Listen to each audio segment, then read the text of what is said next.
अजीज़ान गिरामी, दिया हुआ सब कुछ अल्लाह का है।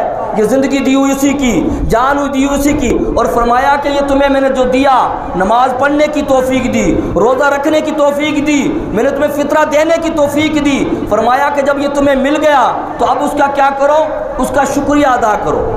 उसका क्या करो, शुक्रिया अदा करो। यानी जो ईद का दिन है, ये पूरा महीना जो इबादत की जाती है, ये उसके शुक्राने का दिन होता है। किसका दिन होता है? उसके शुक्राने का दिन होता है। अल्लाह कहता है कि ये जो दिन है ईद का, ये शुक्राने का दिन है और तुम्हारी ईदी का दिन है, इनाम लेने का दिन है। हमने कहा मौला, जब तेरा शुक्र अदा करेंगे तो फिर होगा क्या?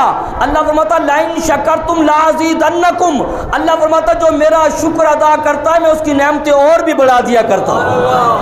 अल्लाह कुरान में वादे, अल्लाह के वादे, लाइन शकरतुम लाज़ीदन्नकुम। कहा ये तुम्हें ईद का दिन इसलिए दिया है ताकि तुम शुक्र अदा कर सको। किसका? तरावी का, कुरान का, नमाज का, ये सब कुछ का शुक्र अदा करो। जब शुक्र अदा करोगे तो फिर क्या होगा? जब तुम मेरा शुक्र कोई करता है तो अल्लाह फरमाता मैं उसकी नेमतें और भी बढ़ा दिया करता हूँ। तो अल्लाह की नेमतें बढ़ जाए, अल्लाह का शुक्र अदा करना चाहिए। आज हमारे घरों के अंदर, आज हमारे मोहल्लों के अंदर, आज हमारे मोहल्लों और मुल्क के अंदर आज जो ये नहुसत फैली हुई है, बेरोज़गारी की, परेशानी की, कभी कोरोना की, उसकी सबसे बड़ी वजह यह है कि हम खुदा के नाशुक्रे हो गए। आप सोच रहे होगे खुदा की नाशुक्री कैसे होती है? खुदा की नाशुक्री फ़कत माल से नहीं होती। खुदा की नाशुक्री हर वो चीज़ माल है। अल्लाह ने हमें आँखें दी, अल्लाह ने हमें आंखें दी। इसका शुक्र अदा करना यह था कि आंखें अल्लाह के घर की तरफ आती, कुरान को देखती, कुरान की तिलावत करती। मगर इन आंखों से, यानी यही आंखें जो अल्लाह की दी हुई थी, इन्हीं आंखों से जब हमने गुनाही के सीन देखे, जब हमने यहाँ पर इन्हीं आंखों से बुराई के सीन देखे, तो अल्लाह की आंखों की नाशुक्री की, तो पता चला कि यह भी नाशुक्री में आता, अल्लाह की दी हुई चीज़ को उसी के खिलाफ इस्तेमाल करना। अल्लाह ने पैसा दिया था, क्या करो? इसको अच्छे कामों में इस्तेमाल करो, इसको गरीबों में खर्च करो और इस पैसे को मेरी राह में लगाओ।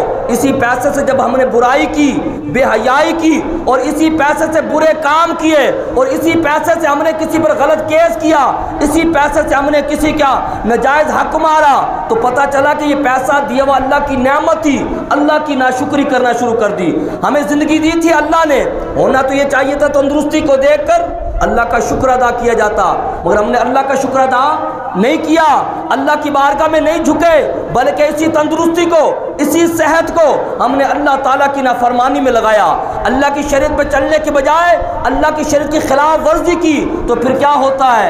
वही नेमतें जो अल्लाह ने दी थी, जब हमने उनकी नाशुक्री की तो अल्लाह फिर अपनी नेमतें वापस ले लेता है। और कैसे लेता है? वो इस तरह लेता है कि फिर उसमें बरकत ख़त्म कर दी जाती है। अज़ीज़ान गिरामी, आज उम्मत मुस्लिमा की जो आज हालत है, आज उम्मत मुस्लिमा जो ज़वाल पजीर है, और उसका आपने सबसे बड़ा ये देखा कि अल्लाह ताला के हम जब बंदे बन गए, जब हमने अल्लाह का कलमा पढ़ लिया, कलमा पढ़ने के बाद फिर अल्लाह ताला पे ऐसा बंदे को यकीन होना चाहिए कि मेरी ज़िंदगी का मालिक भी अल्लाह है और मेरी मौत का मालिक भी अल्लाह है, मेरे रिज़्क़ का मालिक भी अल्लाह है, और जो मुझे जो मिलना है वो अल्लाह ने देना है। मगर आज जब हमारा ईमान कमज़ोर हो गया, जब आज हमारा अल्लाह पे ईमान कमज़ोर हो गया, हम समझ बैठे कि नमाज नहीं पढ़ेंगे, दुकान ज़्यादा देर तक खोलेंगे, पैसे ज़्यादा कमा लेंगे, मगर हमें नादानों को पता ही नहीं कि जिसने दुकान जो हम खोल कर बैठे रिज़्क़ की तलाश के अंदर, कि नमाज छोड़ दी, खुदा के सजदे छोड़ दिए, वही तो खुदा था कि जिसने हमें रिज़्क़ अता फरमाना था।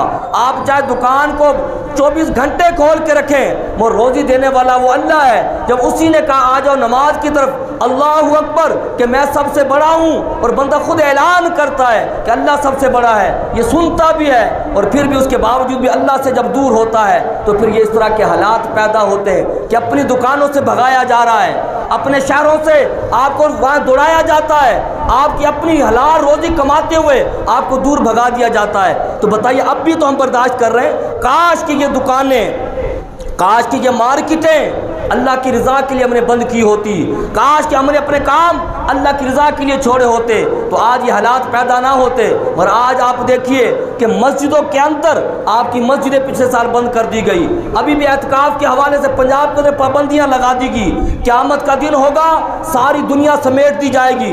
इज़ा शम्स कुव्विरत, जिस दिन सूरज की रोशनी ख़त्म हो जाएगी। व इज़ा नुजूमुन क़दरत, जिस दिन सितारे भी लपेट दिए जाएंगे। यानी ये सारी चीज़ जब ख़त्म हो जाएगी, उस दिन भी अगर कोई चीज़ ख़त्म नहीं होगी तो वो क्या होगी? ये मस्जिद गौसिया जिसमें हम बैठे हुए हैं, किताबों में आता है, हदीसों में आता है, क़यामत का दिन होगा, अल्लाह ताला इन मसाजिद को इसी तरह उठाएगा और उठाकर इन मसाजिद को जन्नत का टुकड़ा बना दिया जाएगा। ये मस्जिदें जिन्होंने वीरान की, जिन्होंने मस्जिदें बंद की, तो क्या कल क़यामत का दिन होगा जब सारी चीज़ ख़त्म हो चुकी होगी, क्या ये मस्जिद अल्लाह की बारगाह में नहीं कहेंगी कि मौला ये फ़लाँ बंदे थे कि जिन्होंने मस्जिदें बंद कर दी, मौला ये फ़लाँ बंदे थे जिन्होंने मस्जिदों को छोड़ दिया, मौला ये फ़लाँ बंदे थे जिनको नमाज पढ़ते हुए तेरे घर में इतना खौफ आता था, ये समझ बैठे थे कि मौत कोरोना से आएगी।